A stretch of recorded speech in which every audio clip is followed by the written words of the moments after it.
Nicholas Korir, Leonard Kiplangat, Munga Marisoi kod Benson Magolo to noriwore mar yudo points mechiel gang'wen mano yangigo kaka joloch ma tuke golf tielo mar East Africa mano bagi e paw golf ma Kericho.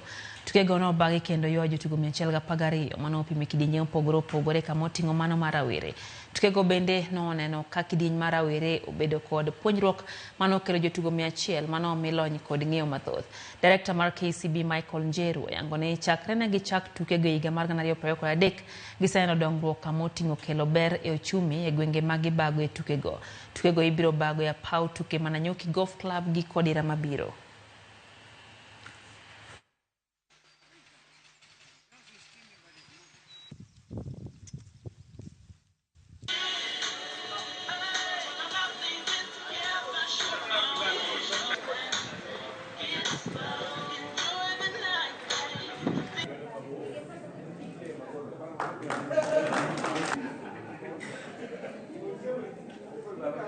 And today's event marks the 7th event of the golf series, the 7th edition of the KCB East Africa Golf Tour.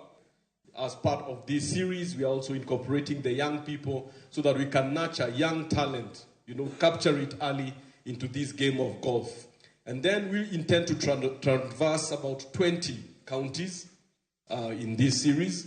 And then we'll also move again into other countries. You are going to do Uganda, Tanzania, Rwanda, and Burundi have been incorporated onto the East Africa Golf Tour.